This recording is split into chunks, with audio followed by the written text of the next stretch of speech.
I didn't want to talk about it too much, but I was a BBC newsreader. I was actually the youngest newsreader on BBC National Radio. What? And I was still there when they sent you to sort of elocution lessons. I felt like I was supposed to be holding your hand, and now I feel like a clown. Welcome to Mixed Signals from Semafor Media, where we're tracking the wild changes of this media age. I'm Ben Smith, the editor-in-chief of Semafor. Our media editor, Max Tani, is out this week on a much-deserved vacation in his native Orange County. And so I'm joined by somebody who I spent a lot of time talking about the media with, our head of comms, Meera Pattni. Hey, Meera. Hi, Ben. Very excited to have you on here this week, and fitting, partly because we talk about this stuff all the time, partly because you got your start at the BBC, then in talk radio in London, and our guest today is a countryman of yours, I believe he was the best paid man in British media, Piers Morgan. That's right. Piers definitely loomed large when I was starting my career, before I went over to the dark side of comms. So I'm very, very excited to talk to him. And we're going to be talking a bit about his move to YouTube, about the clearly shifting media landscape in the US, a little bit in the UK, but really whether all of this is just making us a little bit dumber. How much were you making at the BBC in the aughts? What was your starting salary? Oh God, I don't even remember. I mean, it must have been under 20 grand. It must have. Under 20,000 pounds. Well, Piers had a $50 million 3-year deal that he just walked away from. So we'll talk to him about that and more after the break. So Meera, for me, like for a lot of Americans, Piers Morgan sort of arrived in the U.S. fully formed, but as this very large figure, this really impressive interviewer, had a show on CNN in the 2010s. Where did we get him? He was definitely homegrown in the UK. Piers sort of made his name in the world of British tabloids as the youngest ever editor of the News of the World, which is now a defunct paper. It was 1994 and he was 28. I guess I most know him as being the editor of the Daily Mirror, which is, this left-leaning tabloid in the UK, which is a little bit unusual. And you can imagine the sort of the muckraking, the controversies that followed, Princess Diana covers and the controversies. There were some fake photos. But this was also taking place against the backdrop of the phone hacking era, which was a very big moment in British sort of media ethics. Piers sort of did find himself, sort of as a central figure in many of the conversations around ethics. For better or worse, has been a polarizing figure in the UK media. And then obviously, him from CNN and maybe the Celebrity Apprentice. Yes, he came out of the inquiries into phone hacking, denying he ever was close to it, although he was on camera kind of joking about it, but basically relatively unscathed. I believe he won the Celebrity Apprentice in 2008. He did. He the show on CNN, went back to Britain, hosted Good Morning Britain, got into an incredible feud with Meghan Markle in which he stormed off the set, I believe, and never came back, and has kind of unabashedly traded on that in certain ways. He's someone who I think has that incredible contemporary media quality of being just absolutely immune to shame. But then most recently got this huge deal from the Murdochs where they employed him at every possible Murdoch outlet combined to get him $50 million a year for a 3-year deal that just ended. And Morgan, instead of re-upping, has decided to go out on his own on YouTube he's working with our friend Chris Balfe at Red Seat Ventures, to try to enter this universe of Tucker Carlson and Megyn Kelly and all these other independent former television personalities who are really occupying, I think, a bigger and bigger share of what used to be called podcasting. So obviously a fascinating figure. I'm really excited to talk to him. Ben, let's call up Piers. Piers, thank you so much for joining us. Let's get straight to it. 3 months on your own on YouTube. We would love a report card, the good, the bad, and the ugly. Yeah, well, it's obviously I've not been on YouTube for only 3 months. I've just owned the channel effectively for that period. So I've become, I guess, a more entrepreneurial version of what I was doing before. And for me, it's been a very interesting, fascinating, challenging, rewarding, but obvious play. And the reason I say that is that, I've been in all sorts of legacy media for 4 decades. I ran big newspapers in the UK. I did talent shows. I did the Larry King show. You don't get more establishment than that at CNN. And then when we launched Talk TV in the UK, which was a little bit ill-fated and didn't really work, and everybody knows that, at the same time as that was not working, what was working was exactly the same content, but on the YouTube channel. And we had some massive examples of that. I interviewed Cristiano Ronaldo, the footballer, who's a friend of mine, and 22 million people watched the content on our YouTube channel. I think about 600,000 watched it on Talk TV. We had a similar result with Kanye West, about 9-10 million watched that interview, and so on. And so it rapidly became clear that the problem wasn't the content. The problem was the mode of transmission, if you like. And I've got 3 sons. I owe it all to them, really. My sons I've got 3 sons and a daughter. I won't forget my daughter here. She'd be very upset. But my sons are 31, 27, 24, and they just watch YouTube. They don't watch television. They watch television for live sport. But other than that, they watch everything via YouTube. And so ultimately we did a deal where I've taken the channel and all the subscribers. We've got 3.8 million. We've just passed that now. We've taken the staff, about 14 people. But News and Fox, they take a revenue share for the first 4 years from our YouTube program ad revenue. And they also take the same split on the commercialization of existing content up until last week. So they're still sort of in bed with me. And then, of course, as Ben will know, because I think you talked about this when you interviewed Chris Balfe, I think, the interesting little twist in the tale was that I immediately, from January, went to Chris Balfe at Red Sea Ventures to get them to do the extra ad sales for us and the read over ads and so on.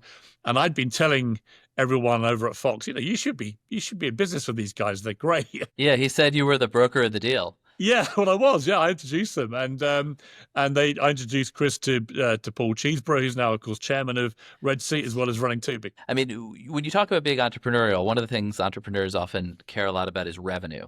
And the thing with you had one incredible deal at News Corp where they had emptied out the couch cushions at like News Australia and the New York Post and everything they owned to pay you the $50 million over 3 years, make you the best compensated journalist in Great Britain. And the thing with YouTube that I think we all feel is that it's where people are consuming. It is not a place where creators are getting paid. I was with Ted Sarandos, who runs Netflix the other day, and he said, "Oh yeah, YouTube's great. It's a great farm league. It's a nice place for people to learn what they want to do, and then they can come monetize on Netflix." And you must be taking a huge pay cut to do this now. Well, I don't look at it like that, because I don't see it as just the YouTube channel. The YouTube channel, I think the way to look at it is more of a mothership. I would much rather look at the comparison of something like the Daily Wire and how they built their business over the last 10 years, where you start with a YouTuber, Ben Shapiro, you bring in other YouTubers, Jordan Peterson, Matt Walsh, Candace when she was there, and so on. But they all have so many other strings to their bow. They all do live shows, big tours. They all do books. Some of them make movies. One of my favorite stories about the Daily Wire was the Jeremy Razorblades story, where they fell out with some advertiser who did razor blades, and rather than go after them and try and woo them back, they launched their own brand, razors, and I think it now makes them $20 million a year. The point, Ben, I think, is that the YouTube channel is almost like it's the mothership of which a lot of tentacles can flow. Have you ever read ads before? No, I haven't. How are you feeling about it? I like it. And I think my British accent goes down very nicely with the American advertisers. They like it. I really posh it. I posh it up massively. So, I don't know if you remember Pathé News back in the 50s when they used to read Pathé News bulletins. And it'd be, "Good evening. This is Piers Morgan for Pathé News." I give it the full British 9 yards. So they seem to like that. So, no, I've got no problem doing that. But I think what I see for Uncensored, and I do see it as a proper brand, is that I see Uncensored as being potentially a really big entity where I will have other people under me who will be also uncensored.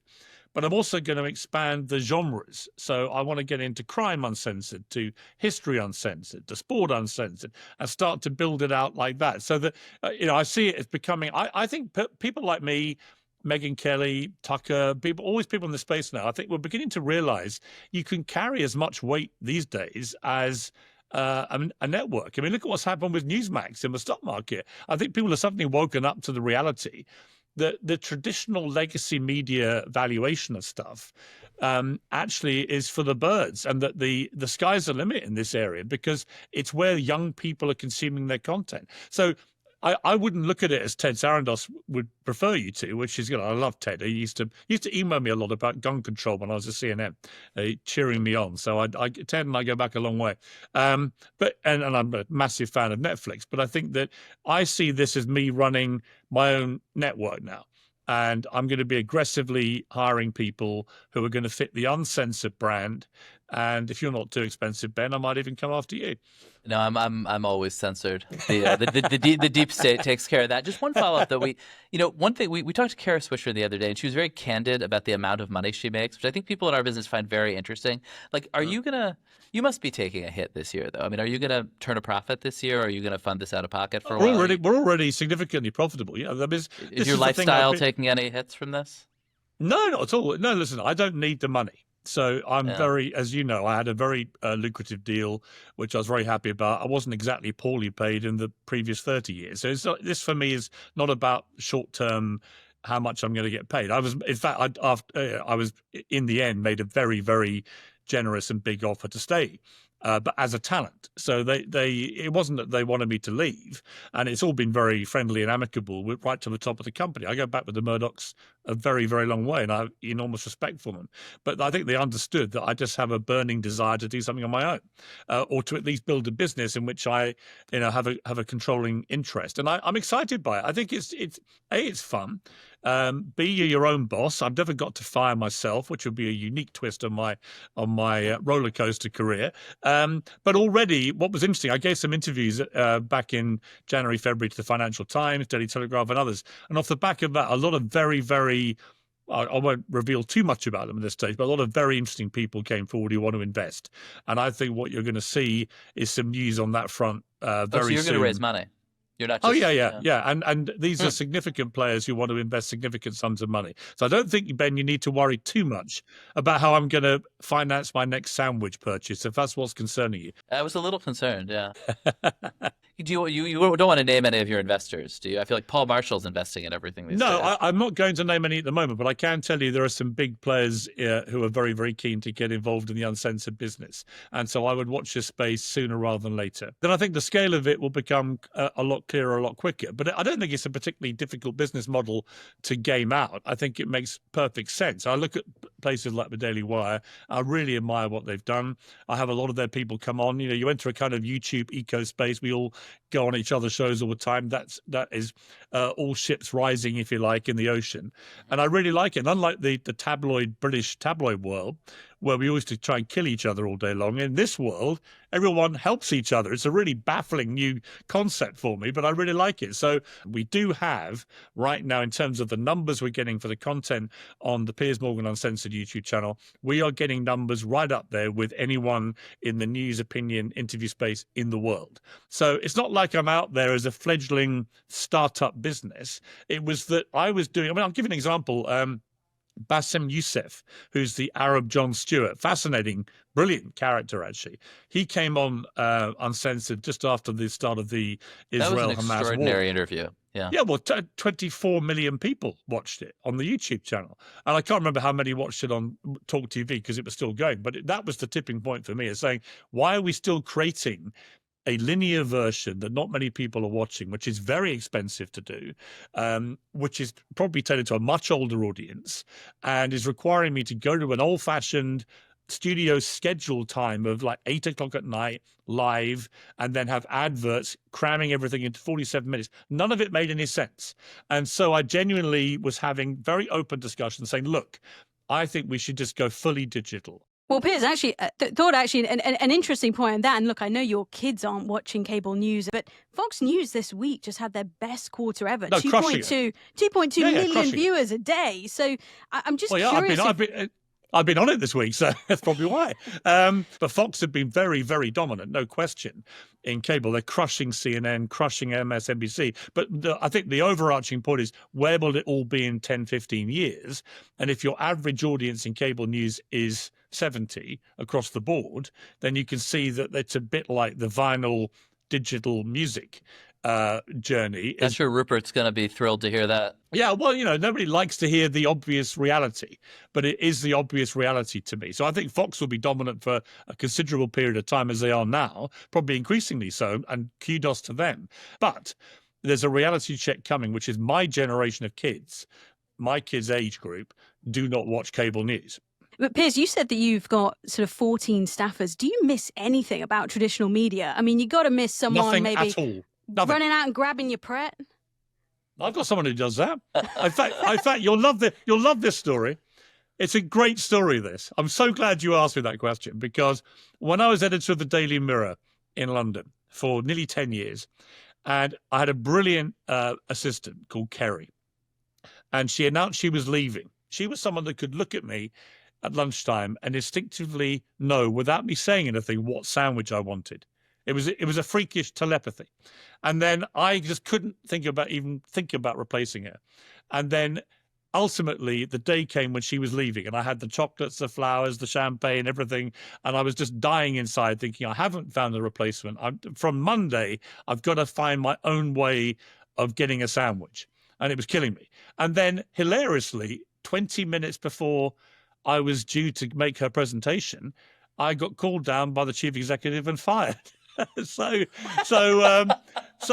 I rang Kerry from outside and I said, good news. She said, what? I said, I don't have to worry about replacing you. She went, why? I went, I just got fired.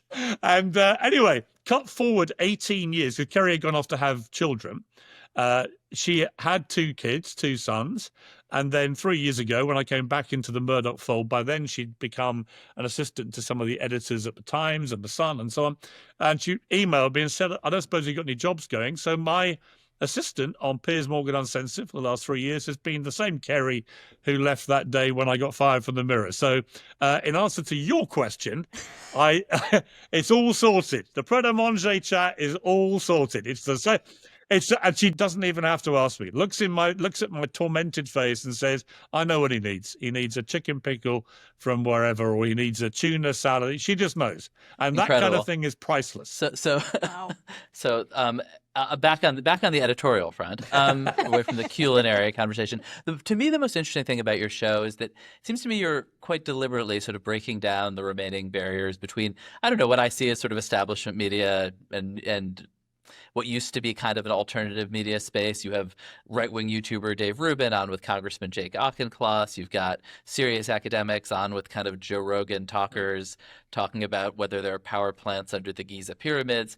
And it just seems like, I'm curious if you were sort of following the merger of these worlds, if you're trying to drive it. Is this a good thing or a bad thing? How do you see that? I would see myself, I think Joe Rogan got it right. I think people certainly misinterpreted what he meant when he said, I'm now the Jerry Springer of political discourse. I think what he meant was the ringmaster, in the sense of, I don't lead from a sort of ideological big 15-minute monologue into whatever.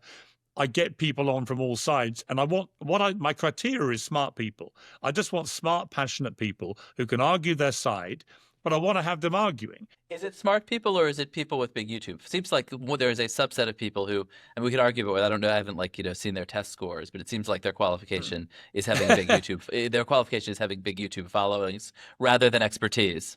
Well, I don't like having idiots on. Sometimes we'll choose, like the pyramids one was an interesting example. I don't know much about the Egyptian pyramids. I'm now a world authority, having done this debate last week. I mean, actually, everyone agreed it was idiotic, right? Like the power plants under the pyramids. Interestingly, even the ones that you thought might be slightly to the wacky side of the debate, I don't think any of them really think that there's an Atlantis hovering under the pyramids. But but I think my point was, it was a very interesting debate. And interestingly to me, nearly 2 million people watched that debate. And it was actually an enjoyable, interesting debate, albeit they all ultimately agreed that there probably is nothing to it. I felt a little bit dumber after watching it. But they're what I call a little Friday special. The bread and butter is to take what's happening in the news, all America-centric, to take what's happening in the news and to put the smart, opinionated crowd together and let them duke it out. One thing I've noticed, and I'm curious if this is deliberate or how you see this, is I think that you bring in more pro-Palestinian voices and more sort of intensely pro-Palestinian voices than I see in most U.S. TV. The Bassem Youssef thing, where he went on for, God, must have been 40 minutes in like a really black satire mode of the sort of deaths in Gaza, was really pretty extraordinary TV. What do you think of that? Do you feel like the U.S. media space is too closed off to those voices? Yeah, I do actually. Yeah, I do. I think it is. I think that unusually around the world, actually. So I was amazed by the reaction to that interview. I was so amazed, I then got on a plane and went and interviewed him again at the Comedy Store in Los Angeles, where he used to ply his trade as a comedian. And we did a 2.5-hour interview, much more in depth about the whole conflict. And his knowledge of it all, albeit skewed from a Palestinian perspective, he's Egyptian, but obviously has his sympathies lie on that side of the fence. But he was really fascinating and incredibly knowledgeable. But I do think, generally speaking, certainly here in New York, for example, how many times do you see really quite full-on, passionate Palestinian voices given much airtime? You don't really. Why do you think that is? Well, probably because you have more Jewish people in New York than I think anywhere outside Israel. Right. So there's probably less of an inclination to put on fiery, incendiary voices from the other side of this war. And I can understand that. And a lot of pro-Palestinian Jewish people in New York. But I well, I think the fact you asked me the question means you know the answer, right? I mean, you agree with me. Do you or not? I don't actually. I think American politics around Israel is I don't think it's as driven by by Jewish Americans as it used to be. I mean, I think it's gotten pretty complicated, but it's not. But the Trump administration, making really one of the main focuses of the early days, a crackdown on pro-Palestinian protesters, isn't really about sort of playing to Jewish voters, particularly. I don't think. It's an I mean, I haven't totally figured out what it's about, but actually it made me wonder. Do you ever worry that you're going to get denied entry into the United States? No, not with Donald Trump calling me every 3 weeks as he is at the moment. Oh, is he still? Is he watching Uncensored? I actually sent him a text on Monday. No, when was it? I sent him a text on Saturday saying, I'm turning 60 tomorrow, Mr. President. I said, and if you're thinking of an appropriate gift, I said, for your old apprentice friend, literally I said this, I said, then I've never interviewed an American president at the White House. And in fact, I've never been to the White House while you've been president. And anyway, he thought about this, and then I got a reply saying, I think we should try and make this happen. So watch this space. But I've interviewed Trump, maybe 40 times over the last 15, 20 years. And I know him, and I did The Apprentice back in 2007-8. So we've known each other a long time. But yeah, he rings me up randomly. He rang me the other day just to say he thought I was looking good on TV. Which I have to say, from a pure ego-stroking viewpoint, was the most amusing conversation. We're talking today on Liberation Day. Do you think this administration is going well? Do you know what? I think it's absolutely fascinating, and I am very hesitant to go too quickly with a judgment before we really know if this is all going to work. I mean, I completely understand the overarching plan. Right. I understand Trump understands that the American economy, riddled with debt, something has to change, riddled with waste, that has to change. Manufacturing has been disappearing fast. That has to change. If America is going to remain the number one superpower in the world, huge competition from the likes of China and so on. So I totally get why they want to do something dramatic and radical. I also think, and I believe this strongly from having talked to him maybe 7 or 8 times since he got shot, that shooting really changed him. And I think also winning big changed him. I think the two things, a second chance at life and a second chance at the presidency, he just thought, this time round, I'm just going to go for it. And I'm going to do all the things I wish I'd done the first time, got derailed by the pandemic. I'm not going to have disloyal people around me who are going to be leaking left, right, and centre. That's why he's chosen the people in his cabinet that he has. They're all good on television, and they don't leak, and they're all ferociously loyal. It doesn't mean they're all going to be brilliant early on at their jobs, as we're seeing. They're making a few mistakes and so on. You've got one of those. I think you have at least one of the 3 qualifications to be a cabinet member then. Yeah, but I'm not American. Well, I don't think that's required. No, I think it's really interesting. I mean, look, if you look at it, I think in totality, I think what's happening on the southern border, for example, is quite startling and not getting nearly enough attention. I mean, they've pretty well arrested the huge tidal wave of people coming over illegally on the border. It's extraordinary and not getting, I don't think, anything like the attention it should be getting. The tariffs. I'll be really interested to see what happens. Obviously, we're all going to hear in a while, a few minutes actually. But I understand what they're trying to do. And I understand that he wants this whole America first thing. It all plays into that. And I think Trump is a genuine patriot and he wants to make America first and American manufacturing a powerhouse again and all of these things. The question is, can it work? And I just don't know. I don't know where we're going to be in 6 months' time. It's a bit like the two wars that he's determined to try and end. It's very refreshing from outside America to see a Republican president who wants to forge peace, not war. Very unusual. I mean, if you go back in the last 100 years, how many Republican presidents could you genuinely say were constantly forging peace, not war? So I hope he's successful. It could well be. We end up at the end of the year. I wrote this in The Spectator last week.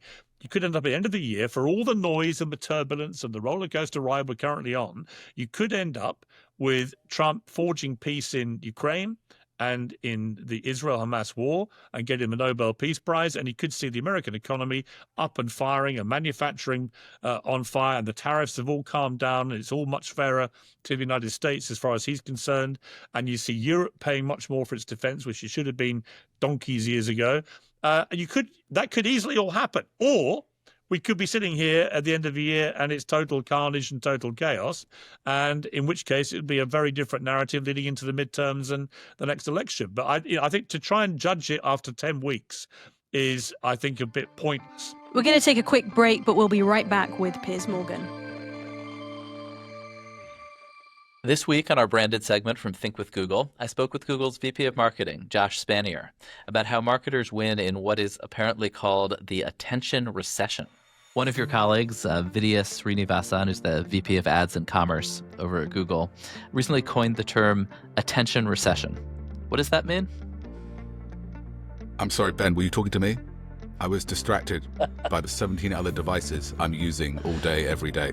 Yes, I know the feeling. The attention recession, indeed, one of my colleagues at Google spoke about this recently, is a very real thing. And one of the challenges we face in marketing is we can all lament the way the world is going, but we have to market within the way the world is. And people are spending more time scrolling, streaming, shopping, and searching on multiple devices concurrently.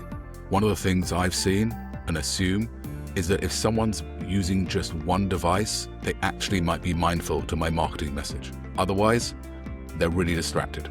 And it's rare that they are just using that one device. So how do you actually think about strategy in the attention recession? Well, this is a genuinely longer conversation, but 3 quick things. First of all, you have to be relevant. That really means tapping what people are watching on YouTube, what people are searching for using Google Trends to identify and actually make sure that you're being relevant to your audiences. Second, you got to be fresh and you got to be kind of fast. That means being able to make creative, make assets, and move kind of at the speed of culture to keep up with where people are at.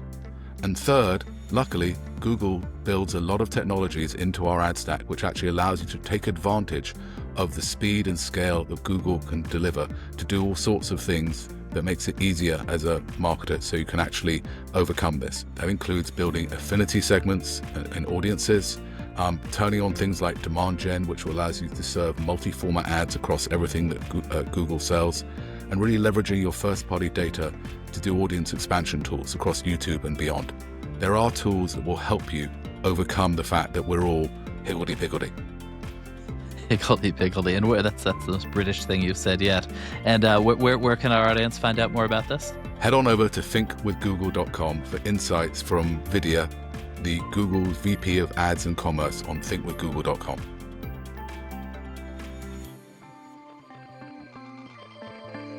I want to turn it back to the sort of media story. I hope this next bit is not triggering, but back in 2021, after Meghan Markle's interview with Oprah, you obviously, I know, take a breath. You said on our Good Morning Britain that you didn't believe her claims about mental health and mistreatment by the royal family. Ofcom, which for our American listeners is the UK's broadcast regulator, received a record 58,000 complaints, but ultimately cleared you and defended your freedom, your right to free speech. I'm curious if you could see that kind of media regulation in sort of taking hold in the US and whether it works in sort of this environment that we're in. I don't think it does really, because I think as you're seeing the migration to particularly very independent digital individuals really running their own worlds and stuff, the idea you're going to have a regulator regulating everything else but not being able to regulate that in any meaningful way, I think is a bit pointless. So I think it's kind of like the genie's out of the bottle on that. I mean, Ofcom is a bit of an anachronistic thing anyway for Americans. They're like, what is this weird thing, a government regulator telling broadcasters what they can do? I've not really got any problem with it. I mean, ironically, I was working for a major media company, ITV, in the UK, who didn't seem to understand that I had a free speech right to not believe Meghan Markle. I mean, now, of course, it would be reversed, where at the time I was told either you apologize for disbelieving her or you have to leave. Now I think it would be the other way around. Now they'd say, if it happened today, they'd say, if you believe Meghan Markle, you're going to have to leave. In other words, the scale of veracity around her, I think, has turned into Pinocchio level. So, I mean, mainly in the UK, I have to say, she's just incredibly unpopular. No one believes a word she says. So I think I was a little bit ahead of my time. But I think that the interesting thing for me from a media perspective was it took the government regulator to decide that I had a free speech right not to believe somebody, which you would think is bleedingly obvious. And they concluded, Ofcom, by saying it would have been a chilling infringement of my free speech rights if I had not been allowed to say what I said, which I thought was a really good thing, actually, for them to conclude. I've always thought of you, and when I wrote about you at the Times, you always struck me as like the most self-aware person I'd ever written about. Like, I think I wrote something that I thought was like a pretty tough column about you, and you immediately WhatsApped me like, thanks for spelling my name right, or whatever. Yeah. And I think, you've just you've sort of been in this game for so long. And I'm curious, when you do something like you sort of developed this dramatic storyline about whether Meghan Markle had spurned you, whether you were, out for revenge. Is that deliberate? Are you thinking through, what I could really use is a big fight with Meghan Markle? Are you operating on instinct? And at some point you say, I'm going to keep pouring gasoline on this? Like, are you self-aware, or is this all instinct? I think I'm self-aware. Look, I'm totally aware of the power of chucking gasoline onto stories, and I'm perfectly happy to be at the centre of a gasoline-fueled story. I love being at the centre of media rows or whatever. It's great fun. I mean, I honestly believe my mantra in life is, outside of death or terminal illness, don't take anything too seriously, right? I mean, really, what are we in? We're in the game of talking about stuff in the news. So many journalists get so pompous and they take things so seriously. They're so worthy. I see them all the time. It's like, just wind your neck in. All right. We're all in the business of a form of entertainment. News in its way, and debating the news and talking about the news is a form of entertainment. I think I do it in a pretty entertaining way. I think I try and remain absolutely knowledgeable about what's happening in the news. I can do it from a perspective of knowledge. But am I self-aware? Of course I am. The thing of Meghan Markle that made me laugh was that I actually was very supportive of her right to the marriage. I thought it was great that she was marrying her. I got to know her a little bit. I didn't know her. I only met her once. Got to know her a little bit and thought she was perfectly nice and it was a good marriage and so on. But then what happened was, once they got married, her and Harry began behaving in the most ludicrously hypocritical manner, which led to the media collectively, not just me, but everyone, criticizing them for their hypocrisy, and they couldn't deal with it. So they were like, preaching about the carbon footprint and using George Clooney and Elton John's jets like a taxi service. They were having, tweets about taking poverty more seriously on their, Kensington royal site, whatever it was, the Sussex site, and at the same day having a $500,000 baby shower in New York. It's like the whole thing was getting ridiculous. and they couldn't deal with the criticism. So then it became a very fractious media against them battle. But I felt they were treated perfectly fairly until their own behaviour warranted criticism, which all the royals get if they're hypocrites. And I thought their inability to deal with it has continued to be something that has haunted them ever since. They cannot take criticism. Well, Piers, you're sort of talking about not taking things too seriously. Do you think that American journalists take themselves too seriously? Are they my God, too self-righteous? Terrible. The word, honestly, I could scrape the worthiness off some of their foreheads with their little furrowed brows. It's like, just take. If you ask me, why is Fox so successful? It's because actually they have a lot of warmth. I was talking to Greg Gutfeld about this. Why has Greg Gutfeld emerged as this powerhouse of cable news, both on The Five, which is a brilliant show, because they have fun. It's warm, and the Gutfeld show is fun and warm, and they have cutting humour, but they rip into everybody. On The Five, they have somebody in the Liberal chair who gives the alternative view. CNN's got immeasurably better since Scott Jennings started being given plenty more airtime. I think I'm supposed to furrow my brow here, Piers, and say, but aren't these serious times and serious questions? Listen, like I say, short of death and terminal illness, you can have a bit of levity in the mix. When I watch an hour of cable news and no one cracks a smile, whatever's going on, I'm like, take the stick out of your ass, all of you, right? Just relax a bit. I honestly believe the magic of Fox and why it's doing so well and why so many advertisers are now flocking to Fox, which they weren't before, it's because they all have fun. If you watch Fox and Friends, everyone's having a good time and they're making serious points and they're interviewing people from both sides. Same on The Five, same in prime time. No one's taking themselves overly seriously. Can you honestly say that about CNN with a lot of their programming, or MSNBC or the others? I mean, I know what you mean, but I also, I just listened to your interview with Tucker Carlson, and you have this wonderful thing you do when when you disagree with somebody, you sort of lean back a little and you say, And Tucker, honestly, most of the interview, you were asking him about Ukraine and trying to figure out what he thought, and he was trolling you and making fun of you and cracking jokes, but refusing to really engage or be pinned down. Yeah. And that is a lot. When you talk about levity, a lot of it becomes trolling, becomes this sort of vacuousness too. Honestly, I could tell that it bothered you when he was doing it. No, it didn't bother me. No, it didn't bother me. I found it frustrated you in some way. Like he wasn't really engaging. When someone looks me straight in the eye and says they think that that Zelensky is the real problem in this war, and of course they brought it on themselves, and then turns into telling me that Winston Churchill was the real villain of World War II. Yeah, it's not anything other than just slightly annoying. Yeah. But I was quite happy to debate that with him. I mean, Tucker has a very he but goes it wasn't really very a hard. debate. It was what you said before. It was sort of comedy. It's not comedy. It's not comedy, but it's an entertaining exchange of views, often about serious matters. And you can do both. We had some serious exchanges in that, and we had some moments of great levity. And actually, we did 90 minutes for my show, 90 minutes for his. Both did gangbuster numbers. Live from Riyadh. This was the most 2025 possible media totally event. surreal. We happened to be there doing the same speaking gig, and we were like, why don't we just do an interview? We did it at the Dirium ruins incredible site place where the House of Saud was created. And actually, the mere fact we were able to do it without anyone telling us any form of you can't say this and can't say that was in itself quite interesting. So, look, I don't take myself as I think you know about it. I don't take myself too seriously, but nor do I take myself not seriously enough. I know I'm in the serious news business. I know that a lot of the programming that I do on my channel is very serious. We do talk about the Israel-Hamas war a lot. We do talk about Ukraine a lot. We do talk about, democracy and Trump and all these things. But we also always try and have a bit of fun, always. And I think the day you don't do that on the airwaves is one of the reasons why legacy media, for want of a better phrase, one of the reasons it's getting less popular as people like me and Meghan and others are beginning to get more popular, is I think we do just have a bit more fun. There's a bit more edge, a bit more bites, a bit more uncensored. It can go longer. It can be feisty. It can be fiery. We don't care what we say. There's an unpredictability to it. And you're away from that rigid thing of a 1 hour program with ad breaks coming at this set time and set time. It's all to me, that's very restrictive.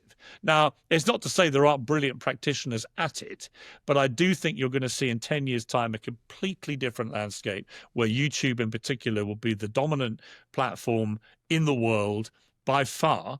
And I think that's already happening. So, and if I can be at the forefront of that now, I think people will look back in a few years and think I've been probably a little prescient.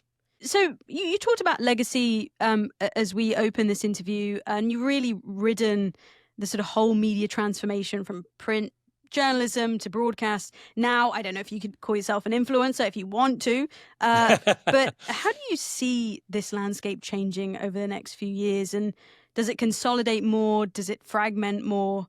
Where are we going? I think you're going to see a lot more people like me who have quite big followings, maybe a big YouTube channel, whatever it may be, who become their own little media entities. And I think you're going to see a gravitation of young people away from conventional legacy media institutions, which they don't really read. They don't read newspapers. They don't watch television, and I think that you're going to see a lot of people like me who were perhaps associated with, conventional media will be going off and doing their own thing. And I think some of us are going to be enormously successful. I mean, it does occur to me that people you cite, you, Meghan, folks like that, we're talking about like enormously successful professional television broadcasters, right, moving to a slightly new medium and going a little bit longer. I mean, isn't it we're talking about just kind of slightly longer form TV? That actually doesn't sound that new. Well, I think you're missing the point that I do think is significantly different, because when you talk about going long, we can go 3 hours if we want it. In other words, you have complete freedom. God help us. Yeah, exactly. But actually, you'd be amazed. There's a real appetite for young people to listen. That's why Joe Rogan does 2-3 hour podcasts all the time. People do listen to this stuff. And that's a very refreshing thing. Look, not everyone that migrates from legacy media will be able to crack this, because their personalities probably aren't up to it. Their opinions are not that interesting. And they're just, probably putting their toe in the water because they think there's nothing else they can do. I believe that what I'm doing I think you'll look back in 5 years' time and you'll see that this interview I've given you about the way I see the Uncensored brand developing will be exactly how it develops. And we'll have a lot of financial clout behind us, and it will be incredibly successful. And there will be lots of mini-me's running around. Hopefully, for the future, I look upon it as like the Daily Show with Jon Stewart when he created John Oliver and all those guys. I want to go and find the next me's. God knows where I'd find people like me, but I'm sure they're in there. I want to go and find young, opinionated, feisty people who are not afraid to get stuck in, who've got thick skins, who can debate well, and who can actually make the news both relatable and entertaining and interesting and challenging and thought-provoking. And the best thing that I find is when I'm walking around and people come up to me of all ages and they all say, I really like that debate the other day. You really made me think and I changed my mind. Great.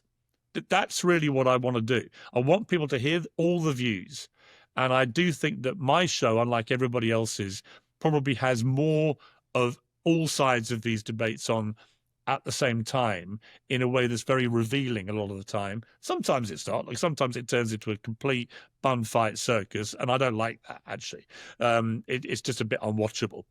But most of the time, I think we hit that sweet spot of smart, passionate people who have completely different views, locking horns, and at the end of it, hopefully the viewer looks at it, listens to it, and goes, actually, I've learned something from both sides here, and it's slightly changed my view one way or the other. That to me is performing a valuable public service in the information world that we now live in, particularly when you have social media with so much disinformation and so much warped and skewed stuff flying around. I think it's an important thing. Well, thank you. Thank you for taking the time, Piers. Thank you, guys. Always a pleasure. And happy belated birthday. Thank you. 60 is a new 40, I keep being told. But no, it's fun. I'm very energized and excited for you can feel the next few years. It's going to be fun. So, Meera, what'd you think? Really interesting, complex character.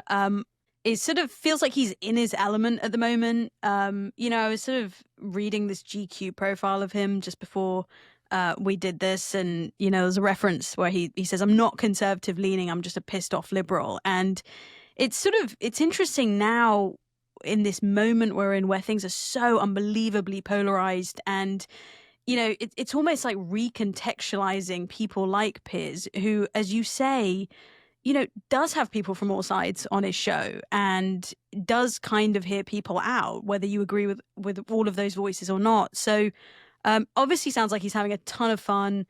doesn't really miss Murdoch land or TV land. And honestly, I don't buy that he doesn't miss the money. I mean, it really that was just one of the great deals. But I also do think he authentically is not one of these people who's primarily motivated by money, and you just see his absolute love for the game.